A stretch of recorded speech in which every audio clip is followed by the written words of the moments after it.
क्या है पुत्र? अब कौन सी समस्या उठा लाए अपने कंधे पर? हाँ बार्बरिक, कौन है ये? और इनकी ये दशा किसने की? चिंता ना करो माता, ये केवल मूर्छित ही हुए हैं। परंतु कैसे? बस ये मुझे चुनौती देने की भूल कर बैठे। मुख से तो ये मूर्ख नहीं लगते, पर कार्य मूर्खों वाला कर बैठे।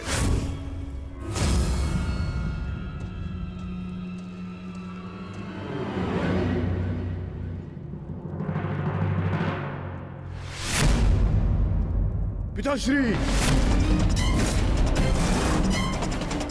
पिताश्री! पिताश्री! पिताश्री! पिताश्री! मारवी, पानी लेके आओ। क्या हुआ पिताश्री? क्या हुआ? ये क्या अनर्थ कर डाला तुमने? तुम्हें पता भी है ये कौन है? ये पिताश्री है मेरे, तुम्हारे पितामह मध्य पांडव महाबली भीम है ये, जिनका सम्मान करना चाहिए उन पर प्रहार कर उनको अपमानित कर दिया। लज्जा आती है मुझे कि तुम मेरे पुत्र हो। हाँ, जो तुमने किया वो मूर्खता नहीं, पाप है।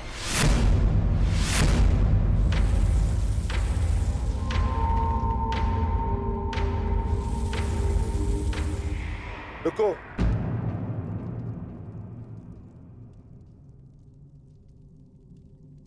पिताश्री, मैं अपने मूर्ख पुत्र की ओर से क्षमा मांगता हूं। क्या ये मेरा पौत्र है? प्राणिपात पितामह, अपनी उद्दंडता पर मैं लज्जित हूं।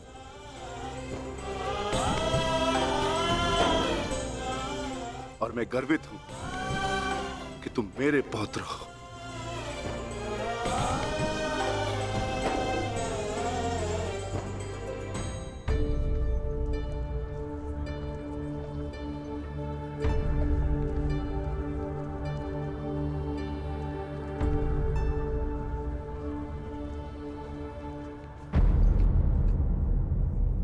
जिस भीम को जरासंध भी परास्त नहीं कर पाया, उसे धूल चटाकर बार्बरिक ने यह सिद्ध कर दिया वो कुशल योद्धा है। मैं बहुत प्रसन्न हूं ये जानकर कि तुम्हारी धमनियों में मेरा रक्त बह रहा है। जीते रहो पुत्र।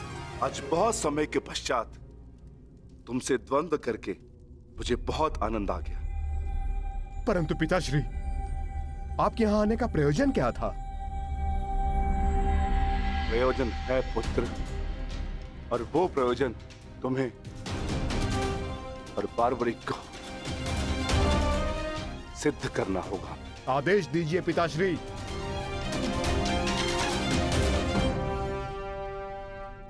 कौरवों और हमारे मध्य महायुद्ध आरंभ होने वाला है।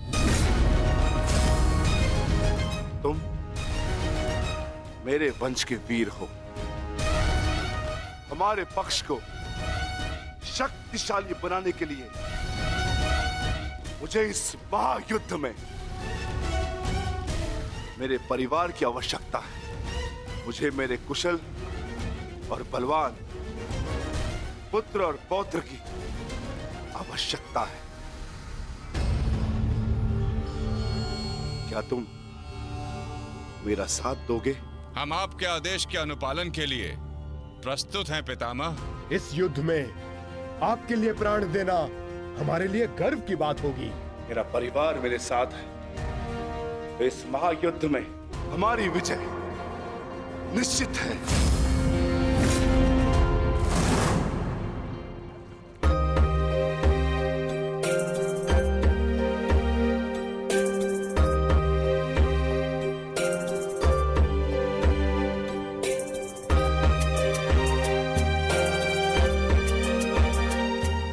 ये लोग तो पहले भी अपने भाग का स्वर्ण ले चुके हैं।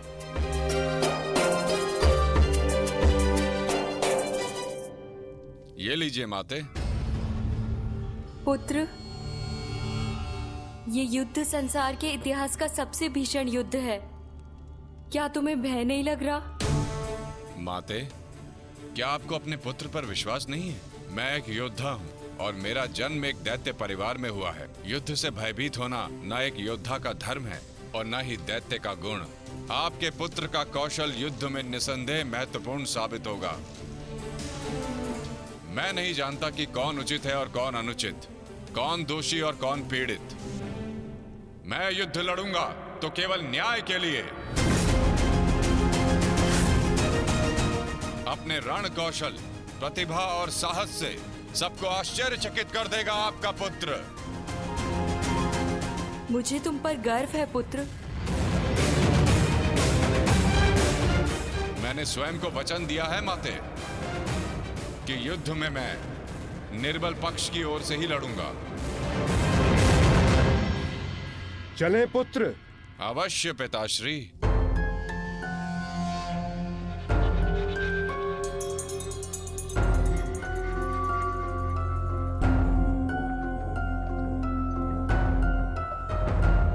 रुक जाइए, थोड़ा विश्राम करते हैं।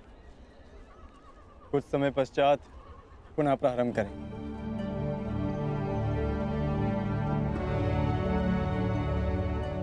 क्षमा चाहता हूँ माधव, परंतु मैं ये जानना चाहता हूँ कि आपकी ये परीक्षा कब समाप्त होगी।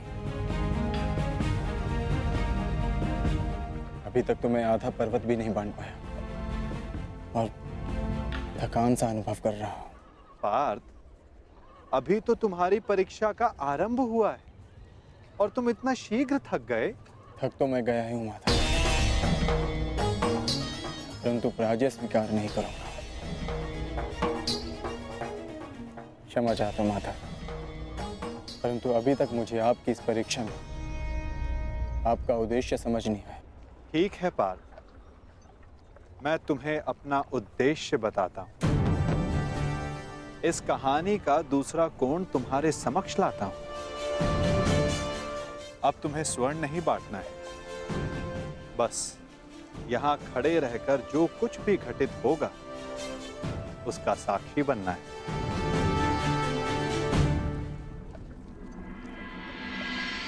दिव्य दृष्टि से, बाण शक्ति से जीते ये सारा रण। शांत चित्त धरे, आत्मबल भरे, जीते हर बाधा गण। सूर्य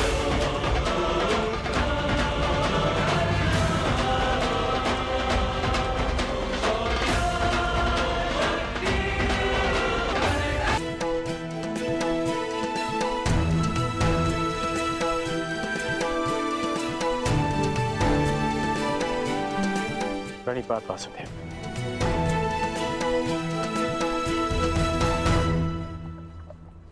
आदेश कीजिए कि कैसे आपने मुझे स्मरण किया। मित्र, एक महत्वपूर्ण कार्य के लिए तुम्हारी सहायता चाहिए मुझे। बड़े समय से इस कार्य को पूर्ण कैसे करूं, उसके विषय में सोच रहा था, तो तुम्हारा स्मरण हुआ है और मुझे पूर्ण विश्वास है कि तुम्हारे अतिरिक्त इस कार्य को और अधिक उत्कृष्टता से कोई नहीं कर सकता। ये मेरा सौभाग्य है कि आपने मुझे अपना मंतव्य पूर्ण करने के लिए योग्य समझा। वो तो स्वर्ण पर्वत देख सकते हो मित्र।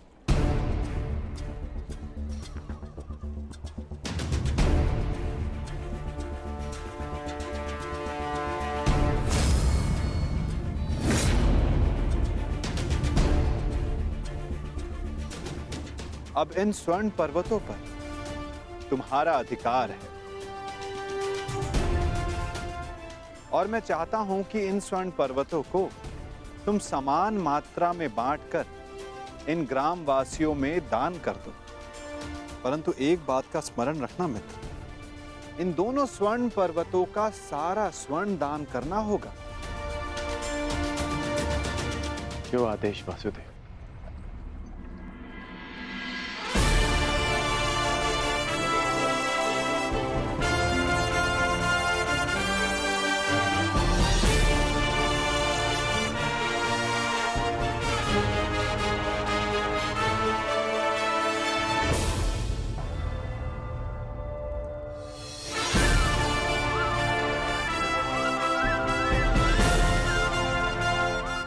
मैं सभी ग्रामवासियों से निवेदन करता हूं कि ये दोनों स्वर्ण पर्वत अब आपके अधीन है। आप सब जाकर इस सारे स्वर्ण को आपस में समान भाग में बांट लें।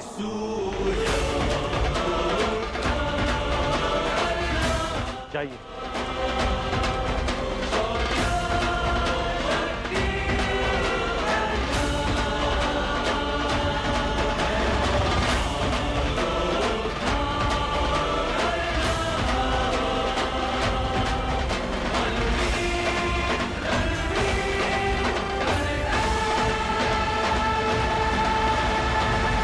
बड़ी बात।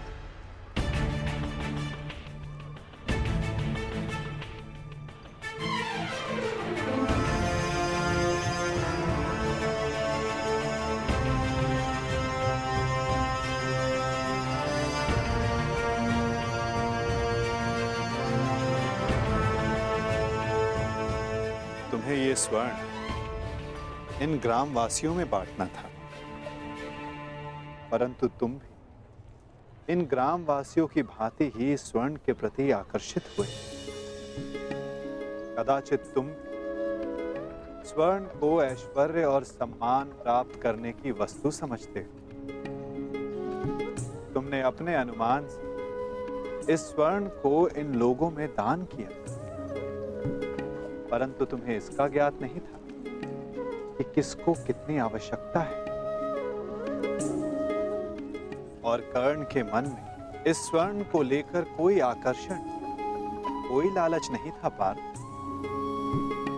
और ये सब ग्रामवासियों में दान करके वो वापस लौट गया। पार्थ, जिस पर दान करने का उत्तरदायित्व हो, उसके मन में वस्तु के प्रति लोभ नहीं होना चाहिए। तुम्हारे मन में ये इच्छा थी कि तुम्हारा न्याय पूर्वक ये स्वर्ण दान करने के लिए ये लोग तुम्हारी प्रशंसा करें। और कर्ण के मन केवल कर्म करने की इच्छा थी पार्थ, फल पाने की नहीं। ये वितरांग गुण, ये विरक्ति मनुष्य का लक्ष्य पाने, उसका दान करने के संकल्प को दर्शाता है। एक समय था पार्थ कि तुम केवल चिड़िया की आंख को देखते थे, परंतु आज तुमने केवल चिड़िया की आंख को नहीं, पूरी चिड़िया को देखा। उसकी चाह पूर्ण करने की राह को देखा। और यही अंतर है तुम में और कर्ण में पार्थ। वही अंतर जो एक सामान्य मनुष्य और विशेष मनुष्य में होता है। मैं आपका तात्पर्य समझ गया माता, और ये भी समझ गया कि आपके हृदय में कर्ण का स्थान मेरे स्थान से ऊपर क्यों है। नहीं पार्थ, ऐसा नहीं है। तुम भी मेरे लिए अत्यधिक प्रिय हो, परंतु जैसा कि मैंने पहले भी कहा, जितना प्रेम, जितना सम्मान मेरे हृदय में कर्ण के लिए, उतना ही प्रेम, उतना ही सम्मान तुम्हारे लिए भी मेरे हृदय में है पार्थ। परंतु कर्ण के प्रति मैं तुम्हारा दृष्टिकोण बदलना चाहता हूं। जिस प्रकार, जिस दृष्टि से मैं कर्ण को देखता हूं, उसी दृष्टि से तुम्हें भी दिखलाना चाहता हूं पार्थ। मैं तुम्हें केवल ये बताना चाहता था पार्थ कि क्यों कर्ण को दानवीर कर्ण के नाम से जाना जाता है। मैं समझ गया माता, आप धन्य हैं।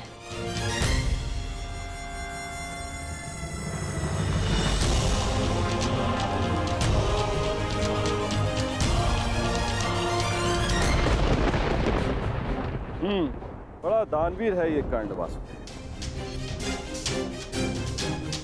आपकी परीक्षा तो पूर्ण हो गई।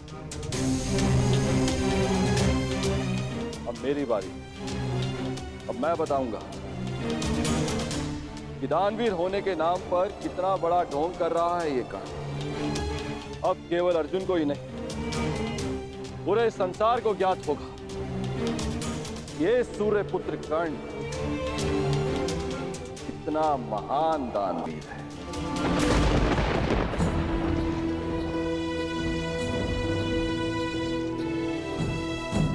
मित्र,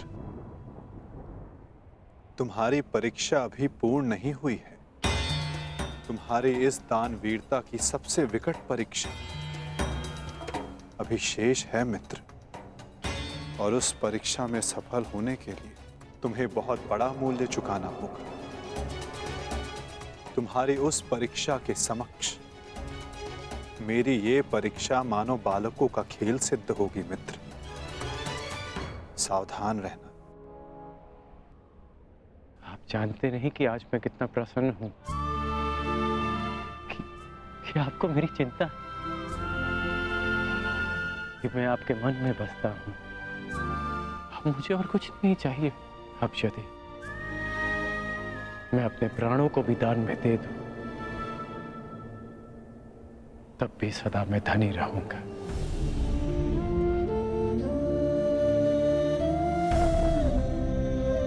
बड़ी बात वासुदेव।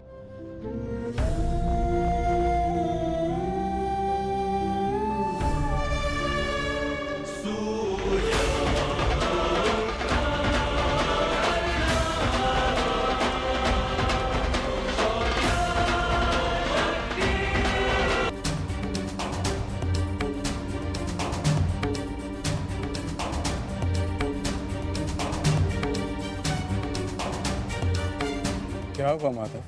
कुछ हुआ नहीं पार्थ, परंतु शीघ्र ही होने वाला है। पार्थ, प्रतीत होता है कि तुम्हारे भ्राता विकोदर वापस लौट आए हैं। जाओ, जाकर अपने अग्रज का स्वागत करो।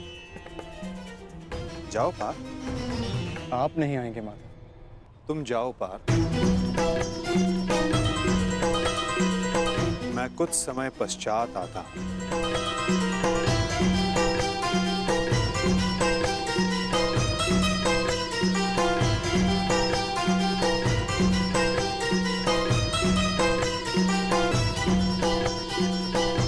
मुझे क्षमा कर देना वीर बर्बरीक। बस करो नकुल, मुझे कुछ नहीं हुआ है।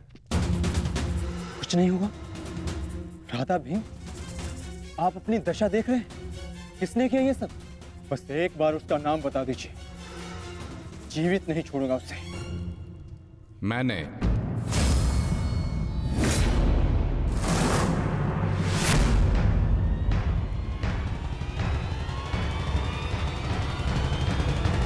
कौन हो तुम दुस्साहसी? आपका पौत्र पितामह।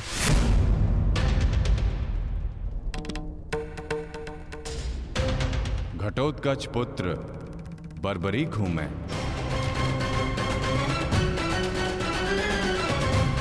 इसकी मार से जो चिन्ह मेरे शरीर पर पड़े हैं, इसका अर्थ तुम समझते हो अर्जुन?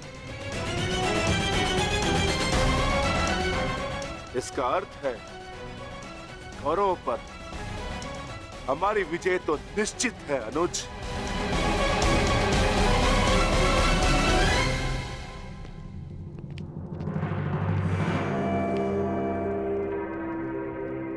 बार्बरिक बल और युद्ध कौशल दोनों में सर्वश्रेष्ठ है। इस महायुद्ध में इसका सामना कोई नहीं कर पाएगा, और मुझे विश्वास है कि बार्बरिक अकेला ही इस महायुद्ध को समाप्त करने में सक्षम है। तो ये तो बहुत प्रसन्नता की बात हुई।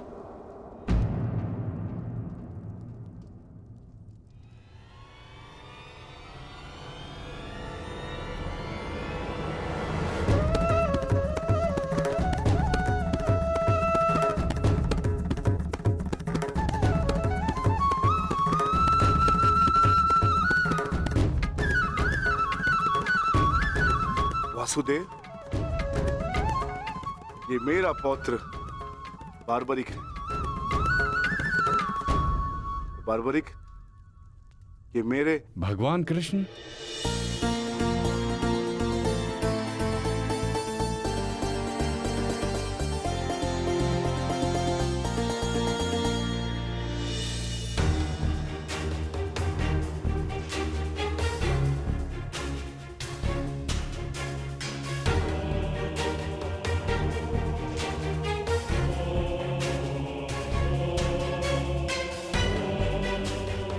बचपन से आपकी कथाएं सुनकर ही बड़ा हुआ हूं प्रभु। आप मेरे स्वप्न में आते थे। मैंने देखा कि आप ही मेरे मुक्ति मार्गदर्शक हैं।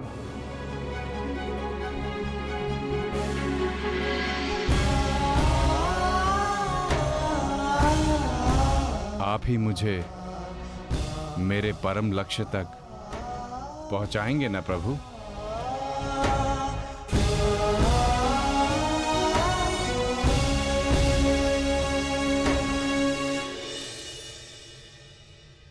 तो तुम्हें लगता है बर्बरी कि तुम स्वयं ही अकेले इस युद्ध को समाप्त कर सकते हो?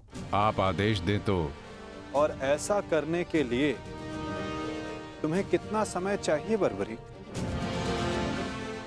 आप सब बताएं कि आपके अनुमान से कितना समय लगना चाहिए?